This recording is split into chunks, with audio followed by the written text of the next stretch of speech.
During World War I, digging in was more than a temporary shelter from enemy fire. It became a way of life.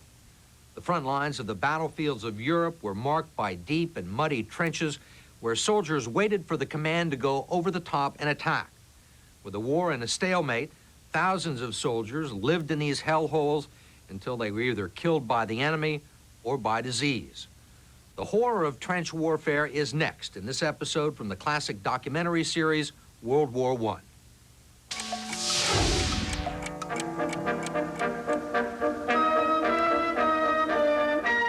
The trenches.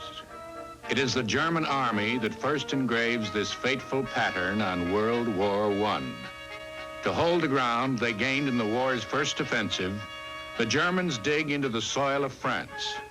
They dig straight and deep, with man-high trenches and underground galleries for their horses, kitchens, and stores.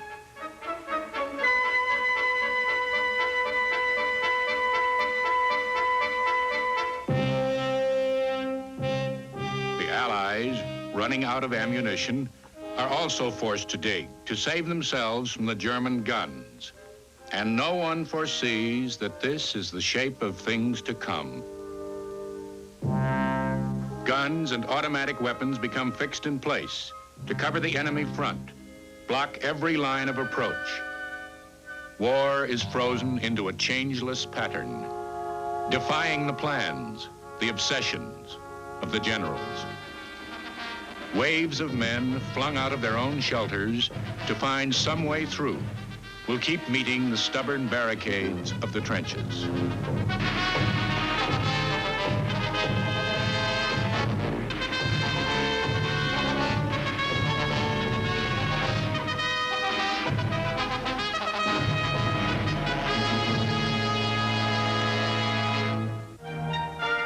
On the training grounds of England in 1915, apple-cheeked recruits and old soldiers are learning how to dig. This army that just a few years before had thrown its spades away, saying that entrenched warfare was a thing of the past. Now they are learning the anatomy of a trench, the novelty of warfare without movement. The model trench works. 40 yards ahead of the main trench, the listening posts for advance warning. Behind the main trench, a maze of support trenches and redoubts called strong points, intersected by traverses or zigzags, reserve trenches and communication centers. In theory, on the drill field, a neat and orderly design.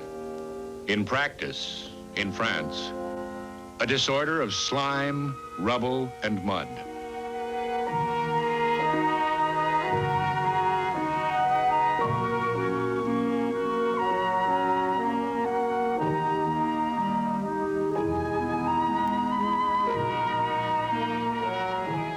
The Germans have purposely entrenched in the higher ground.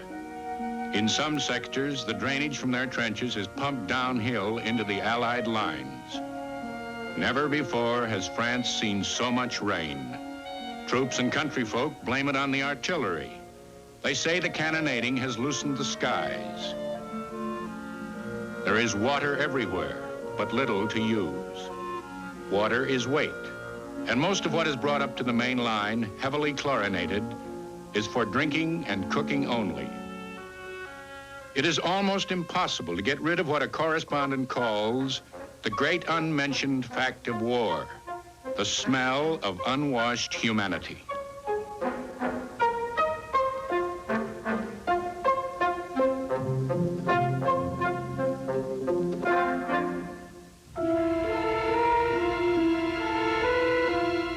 Ahead of the trench line is the belt of barbed wire, concertinas, double aprons, single aprons, row upon row in depth from 40 to 150 feet.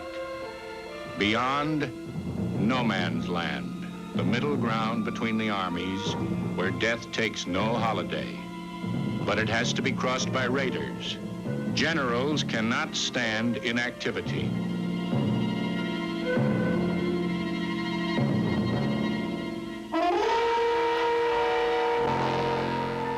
There are prisoners to be taken, information to be gained. Usually the raiders go by night. Occasionally, daringly by day. There are hours when not a hostile sound is heard. And there are hours of incessant noise, days of thunderous fire, followed by nights aglow with fierce-looking flares and star shells.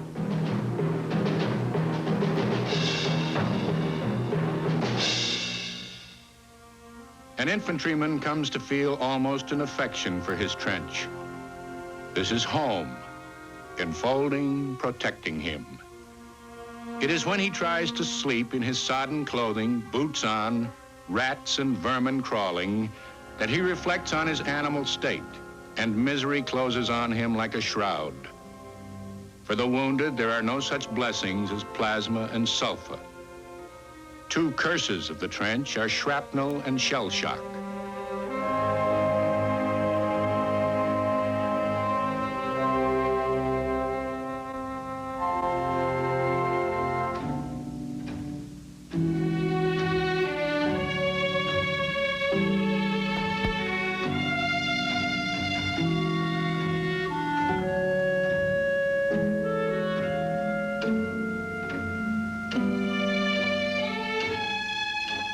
There is always something to fight.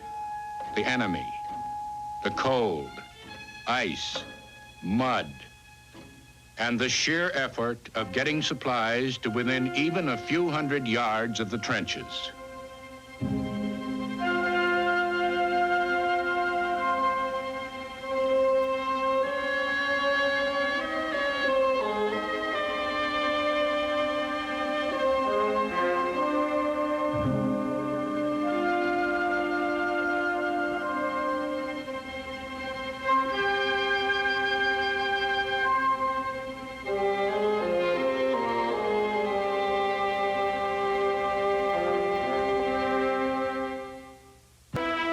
One of their songs says, "There's no relief from the war," but there is. Troops are spelled out of the line to a French village for rest and remedy. Inspection for trench foot, that painful product of wet and cold at the front.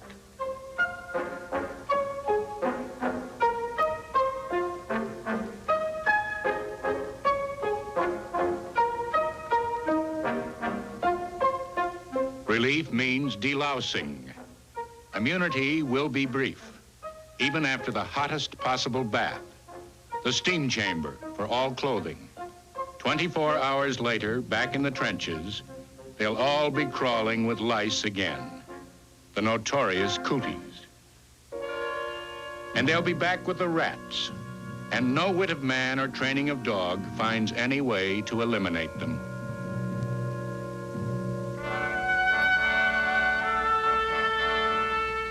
The favorite expression is Santa Fe Anne.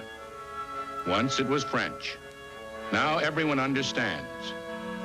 What's the difference? Or maybe I'll beat this game. And some of them will, at least for a while.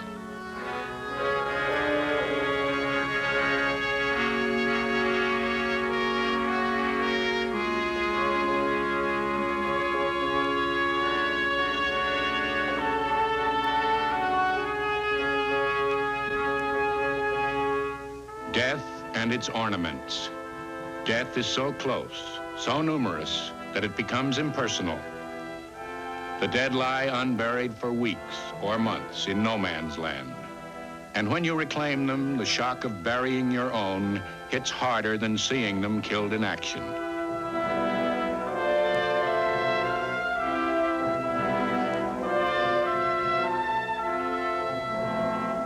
Up to the line again, to the trenches, to try and beat the game a while longer. For the generals, beating the game means ending the deadlock by breaking the enemy line. Old stratagems are revived and new devices invented.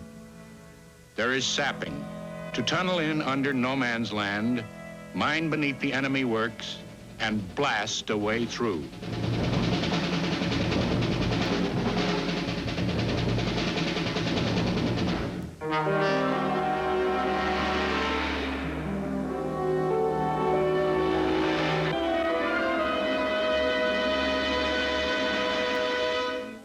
To aid observation, there is a lofting tower to see and aim beyond the forbidden boundaries of the enemy trenches. About a mile behind the front, there comes into being a line of sausage balloons anchored to the ground. They will provide a beautiful view, but they are costly and hazardous. The bags are filled with inflammable hydrogen. And when the fighter planes come, the observer will have to jump or go down in flames.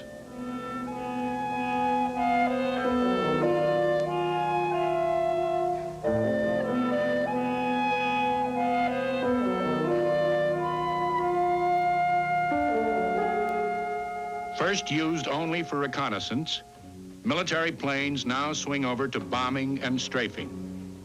Another attempt to break the deadlock. Bombs are small, aiming devices crude, damage slight. Frontline troops fear more than bombs the small steel darts, the size of a pencil, which when dropped, according to trench rumor, will pierce a man's skull and go through to his toes.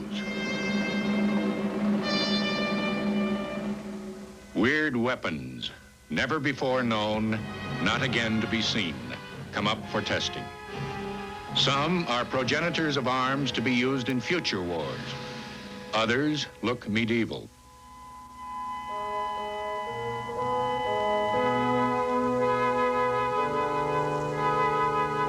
None changes the balance. Not even the flamethrower, which the Germans introduce. It empties of fuel in a few seconds and then becomes useless. Not even the war's most monstrous of terror weapons, poison gas. Drifting in the wind, it is a hazard to attacker as well as defender. Frontline troops are taught that this is one enemy they can beat through discipline and equipment. But there will be 1 million gas casualties, 79,000 deaths. The features of man are hidden behind the mask of war.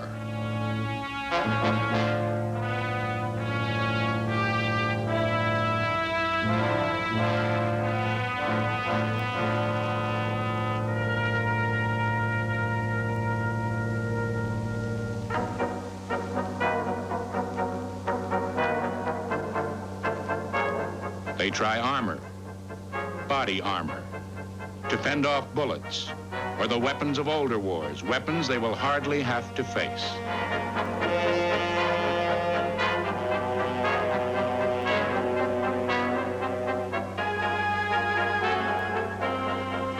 Anything to break the deadlock of the trenches. The French bring out a little monstrosity, a mobile shield to be pushed forward by a crawling man. It has no good use anytime, anywhere. A passing folly.